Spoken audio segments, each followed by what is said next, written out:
friend circle. I'm glad to be back with you. I was away on vacation last week, so I didn't go live, but I didn't want to skip over that lesson because I feel like last week's lesson and this week really belong together. So last week I talked about well, last week was based on releasing the identity of the struggler. And this week is about expanding your capacity for more. And I think the two connect in a very real way because sometimes we ask for more while still identifying ourselves by everything that we've had to survive. Sometimes we want peace, but the struggle has become the story that we know how to tell the best. Sometimes we want abundance, but we're still waiting for perfect conditions before we begin. So, tonight we're going to talk about both. We're going to honor the struggler, we're going to honor the survivor, and we're going to remember the lessons. But we're also going to talk about what it means to look at what's already in your hands and start building from there. Hi, everybody. Welcome to the live if you just came in or if you are watching the replay. I got a question for you. And let me see. I can't really see who's in the chat. They took my chat away. That's okay. I'll see it next time. But question for the chat.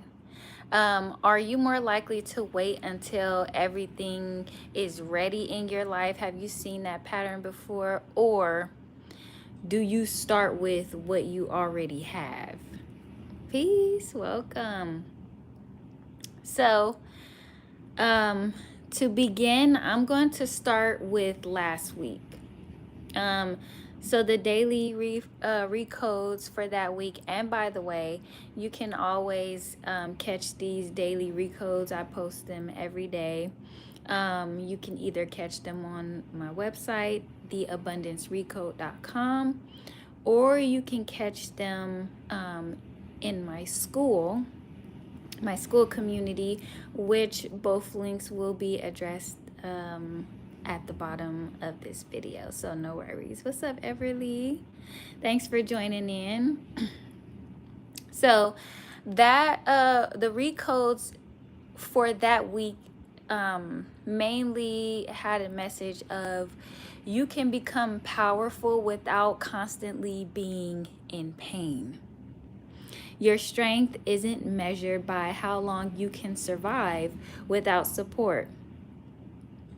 So, releasing the belief that struggle is the only proof that you're trying. You're more than the emergencies that you have learned to manage. And I know that peace may feel strange when hardship has always been your identity. So, honor the survivor. Then give yourself permission to become the one who lives. You don't betray your past by choosing a softer future, and that is very important. So I'm going to repeat that. You don't betray your past by choosing a softer future. Some of us have been through so much that strength became the only version of ourselves that we knew how to respect. We knew how to survive. We knew how to keep moving. We knew how to take a hit and get back up. We know how to handle emergencies, and we definitely know how to function when everything around us seems to be falling apart. And those skills, they really do matter. They've helped us. They've protected us. They've carried us through seasons that we didn't know how we were going to even survive. So I'm not here to disrespect the survivor that we've learned to operate out of. I honor her. And I honor the part of me, because I have the survivor too. I honor the part of me that kept going. I honor the part of me that figured things out with limited resources. I honor the part of me that didn't give up. But I also recognize that survival can become an identity for us. You can become so used to proving how strong you are that peace feels like you're losing something. You could become so used to solving emergencies that when there isn't an emergency, you don't know who you are or how to operate out of that. So you could become used to being the one who carries everything that support feels uncomfortable for you. And at some point, we will have to ask ourselves, am I still surviving through something that has already ended? Thank you for the flowers and the love. Am I continuing to live like danger is present even when this moment is just asking me to build? That doesn't mean that we have to forget what happened. It doesn't mean pretending that bad never existed or doesn't exist. It means that the bad doesn't get to rule every decision that I make from this point forward. Thank you for the gifts. I really appreciate that. Thank you. So I can remember where I came from without living there forever. I can honor the survivor without making pain the only proof that I am powerful.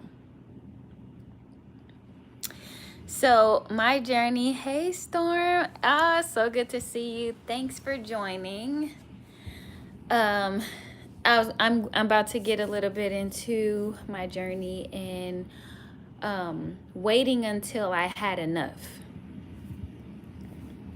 So when I first started my spiritual journey, I was preparing and I was planning, and preparation is good because I believe in preparation. I believe in studying. I believe in organizing. I believe in being thoughtful about what you're building. But I was also telling myself I'll start when I have this amount of money. I'll begin when I have the right resources. I'll move when everything is lined up perfectly. And somewhere in the middle of that, I had to stop and ask myself. I realized that if I waited until I had everything that I thought I needed, I might never start because there will always be another amount. There's going to always be another resource. There's going to always be another reason to wait. There's going to always be another thing that I think that I'm going to need before I'm allowed to begin. And so I said to myself, if I wait until I have enough, I may never feel like I have enough. Big thing. So I changed the question. Basically, instead of only asking myself, what do I still need? I started asking, what do I have in my hands right now? What do I already know? What have I already lived? What have I already learned? What can I create with what's available to me now? Who can I help with the understanding that I have today? What can I build without waiting for permission? And then I just started. You know, it wasn't perfect. It wasn't fully funded. It wasn't wrapped in a beautiful finished package, but it was real. It was a moment that I had to stop and look like, hey, you know, and sometimes real beginnings, they don't look impressive. Sometimes they look small. Sometimes they look unfinished. Sometimes they look like you working with what you have while trusting that more will be added along the way. So we can honor the good without erasing the bad. A lot of people may not understand my journey. Some people may even be afraid of it. Some people may shun me because of the path that I decided to take. And I understand that people are going to always have their own opinions. But I also know what that journey gave me. It gave me things that money can't buy. It gave me wisdom. It gave me discernment. It gave me lessons about people. It gave me lessons about myself. It gave me a deeper understanding of survival, leadership, power, influence, belonging, and freedom. It gave me jewels. That doesn't mean that I erase what was wrong. That doesn't mean I pretend that everything was beautiful. It doesn't mean that I approve of every person, every decision, or every experience connected to my past.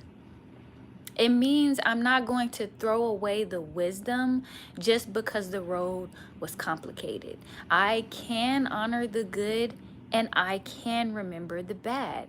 And I can choose what I'm going to do with everything that I've learned. The bad doesn't rule me. The pain doesn't own the jewels. The people connected to the experience don't own the wisdom that I gained from surviving it. The wisdom belongs to me now. And I get to decide how I use it. I get to turn it into something that helps me. I get to turn it into something that may help somebody else. I get to build from it without remaining trapped inside of it. That's the part of releasing the identity of the struggler. I'm not denying that I struggled. I'm saying struggle isn't the only thing that I am. So we're going to have to expand our capacity for more. Now, this week was about expanding our capacities for more. The daily recodes for this week were saying, ask not only for more, but for the wisdom to hold more without losing yourself. Capacity grows through boundaries, planning, rest, and honest self-awareness. Make room for what you requesting. More isn't always the answer. Sometimes the next step is strengthening what is already present. Abundance deserves a container that is built from responsibility, peace, and discernment. You can expand without rushing, and you can prepare for the overflow by becoming trustworthy with what's already in your care right now. This is where the lesson gets practical, because everybody wants more money, more customers, more members, more love, more opportunities, more visibility, more support, more peace, more. But more also requires something from us. Not punishment, not suffering, but capacity. If more money came in, would I have a plan for it?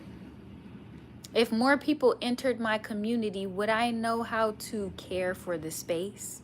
If more opportunities came, would I have boundaries? If more responsibility came, would I still make room for rest? If more visibility came, would I know how to protect my peace?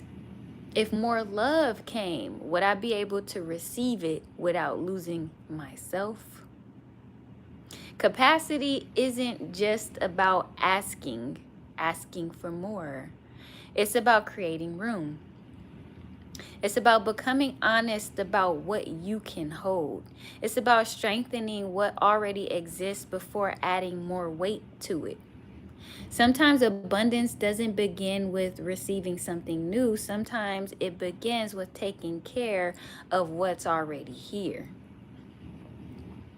So do you know what's already in your hands? That's the question for you guys. I want you to think about your own life now. What's already in your hands?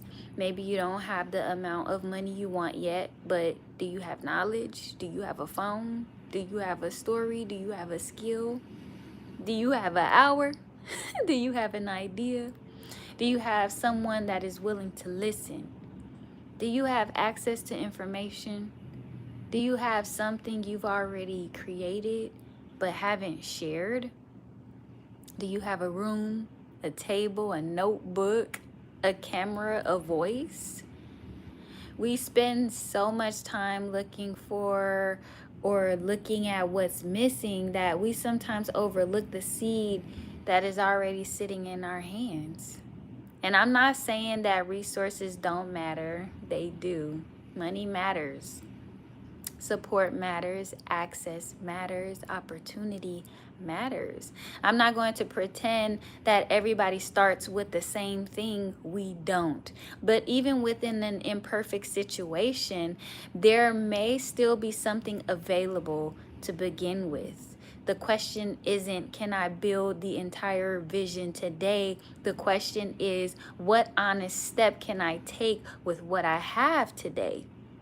Maybe you can't launch the whole business, but can you write the first page? Can you make the first call? Can you record the first video? Can you organize the first lesson? Can you tell one person what you're building? Can you put aside the first $10? Can you create the first outline? Can you begin before everything is perfect? Because if you keep telling yourself you'll start when you have more, you may keep moving the finish line. So there's preparation versus procrastination. Now, preparation is important, but sometimes preparation become a hiding place. I see it all the time. People say, be prepared. Yes, that is very important. Sometimes we call it preparation when we really just afraid to begin. We keep on researching. We keep planning. We keep organizing. We keep buying tools. We keep changing the name, changing the logo, waiting for the right time. And eventually we have to ask, am I preparing or am I postponing?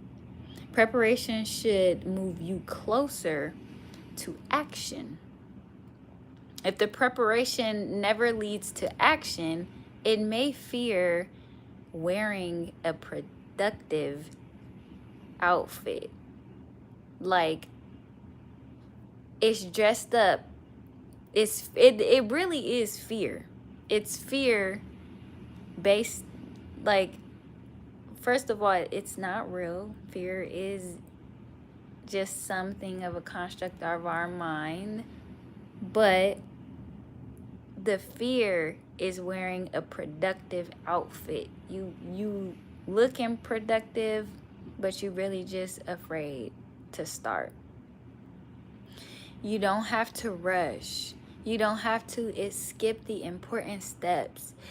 You don't have to force yourself before you're ready, but you also don't have to wait until the fear disappears.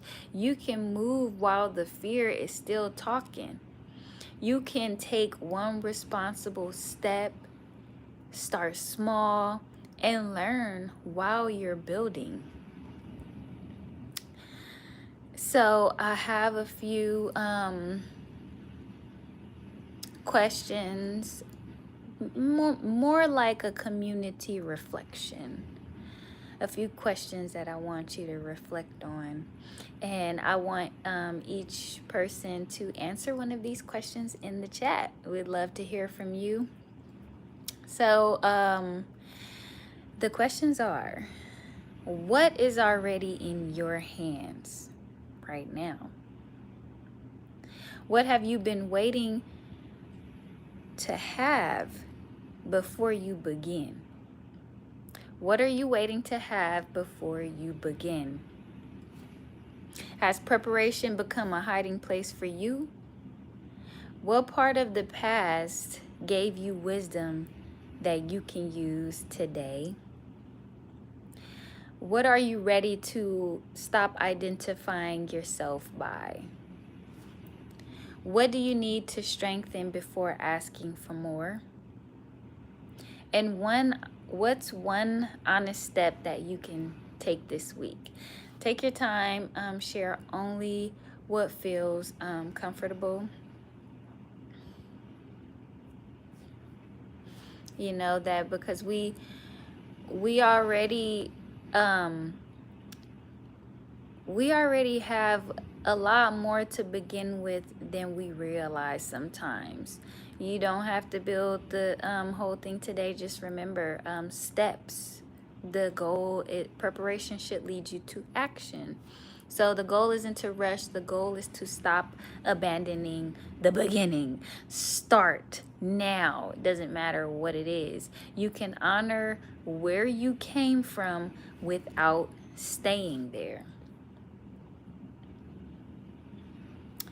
So if you go to my school community, the Abundance Recode, I'm actually going to have a practice for this week, and I'll give the practice a little bit right now so that you can listen to it, and maybe we can do I forget, I always forget words sometimes, but you know, once we do it. So the practice for this week is that I want you to do a simple inventory. Write down 3 things: what's already in your hands, list your current resources, your time, your knowledge, your tools, list your experience, your relationships, your creativity, and your access. Then I want you to ask, what am I waiting for? Write down the condition you've attached to the beginning.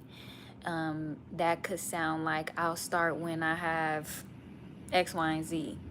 Be honest, because everybody is different, but sometimes we all, you know, we tell ourselves sometimes the same things in a different form. So just be honest. It may help someone else. And the next question is, what can I do now? Choose one step that doesn't require everything to be perfect. It could be a call. You can do 1 page, 1 recording. You can start your application, 1 conversation, 1 boundary, 1 hour of focused work, 1 small act of preparation that actually leads to movement. Okay? And I want you to leave with this. You're more than the emergencies that you have learned to manage. You can honor the survivor and still become the one who lives. You don't betray your past by choosing a softer future. You don't need every resource before you take the first honest step. Look at what's already in your hands. Honor it. Strengthen it. Use it. And when more comes, make sure that you've created a container that can hold it without losing your peace, your values, or yourself. So last week's recode was honor the survivor, then give yourself permission to become the one who lives. And this week is prepare for overflow. Prepare for that overflow by becoming trustworthy with what is already in your care. Okay, so I honor the good, and you can say these things to yourself at the end of the night, or when you do your reflection, or you do your anything. You can say these few things. I honor the good. I remember the bad. But the bad doesn't rule what I choose to do with the wisdom I received. I'm here.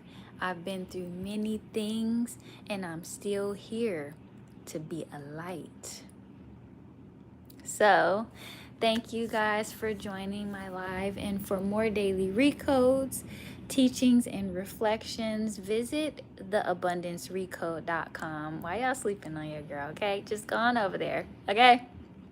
And join us inside my school community, the Abundance Recode, where we will continue these conversations, sharing weekly teachings, and growing together. So take what supports you from the message and always move at your own pace.